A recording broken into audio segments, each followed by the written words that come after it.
If you've been eating a carnivore diet or thinking of starting one, then you've probably ran across some negative feedback, either in the form of a doctor or a friend saying, oh, don't do that, that'll kill you.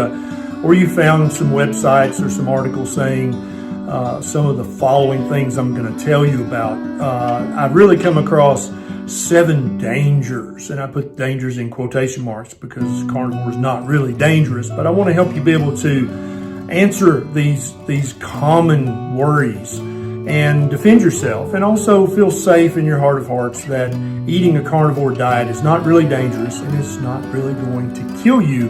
So in this video, I'm going to go over the 7 dangers that you'll hear about of a carnivore diet and why it's safe to ignore these dangers and this advice. I'm Dr. Ken Berry, a family physician with 20 years of clinical experience and over 1.5 years of carnivore diet experience. And I'm going to help you understand this. Now, danger number 1 is that there's no vitamin C in meat, and you'll develop scurvy. Your teeth will fall out, your skin will fall off, etc. This is first and foremost not true. It looks like people on a carnivore diet don't need as much vitamin C as people eating a high-carb diet. So if you're still eating the standard American diet, I would encourage you to get lots of vitamin C, maybe even take a supplement. There are people on the carnivore diet, and indeed prior successful cultures that for thousands of years didn't have a source of vitamin C in their diet, and they did just fine.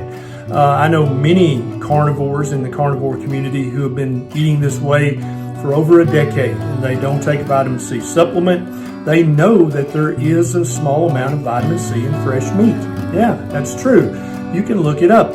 And then also in organ meats like liver, there's quite a bit of vitamin C, more than enough vitamin C to keep you from ever developing scurvy or any other disastrous complication of not having enough vitamin C.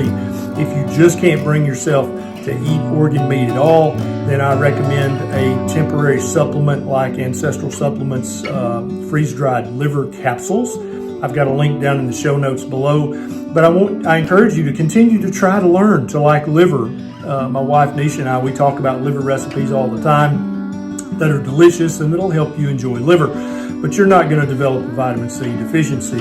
After 1 year of being a carnivore, I actually checked my vitamin C level, and with no supplementation, no vegetables whatsoever, my vitamin C level was still right in the middle of normal. So however that happened, it happened, and it happens for thousands and thousands of other carnivores. Don't worry about vitamin C. Number 2 is you're not going to get any fiber in a carnivore diet. Therefore, you're going to develop severe constipation, or you'll develop colon cancer because you need fiber to scrub out your colon on a daily basis so you can have ginormous poops. Well, the problem is that the research proving that fiber prevents colon cancer is severely lacking. It's almost laughable. And I know thousands of carnivores who eat 0 fiber in their diet and they poop like champions. They have no problem with their bowel movements, and neither will you. Danger number 3 is that, you'll mess up your gut microbiome. You just won't have the cornucopia of bacteria in your gut because you're eating this very restrictive diet. You're not eating the rainbow. Here's the problem with that. I and many other carnivores have actually sent off poop samples to have our microbiome tested. And what we found is that we had more biodiversity in our gut microbiome than the average person eating a plant-based diet. So for whatever reason, my gut bacteria and the gut bacteria of tens of thousands of other carnivores love the carnivore diet, and we tend to have very diverse microbiomes. So you can mark that one off the list.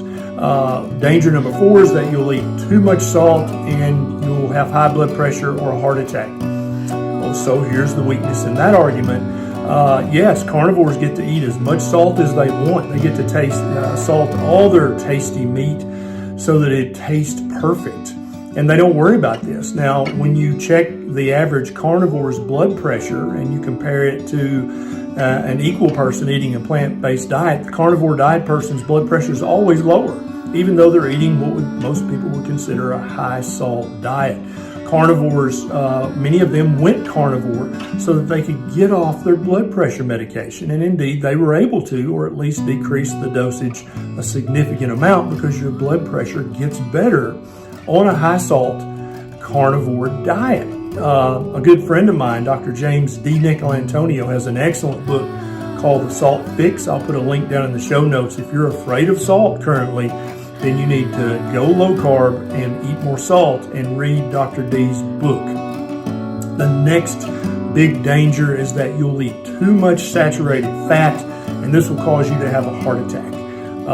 Again, this is they really do care about you, but they're just wrong. The entire saturated fat heart disease hypothesis is being shot down on a daily basis. More and more doctors and other healthcare providers are waking up to the fact that saturated fat doesn't have any meaningful negative effect on your heart health whatsoever. Eating saturated fat does not clog your arteries. None of that stuff is true.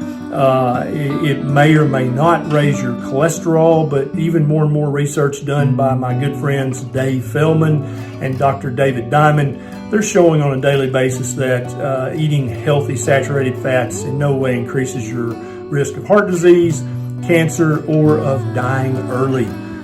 People who eat lots of saturated fat typically tend to live a long time, so don't be afraid of fat. It's good for you, not bad for you. The next danger is that you'll develop some kind of phytochemical deficiency, because you have to have the magical phytochemicals that are found in plants. So the argument against that would be, although they're well-meaning in saying that, they really believe that, there have been multiple successful cultures in the past that have been recorded by researchers like Weston Price and others who ate only meat in their diet. They didn't have any source of magical plant phytochemicals, and they did just fine. They had squeaky clean arteries, they had beautiful teeth, and they didn't seem to suffer in any meaningful way.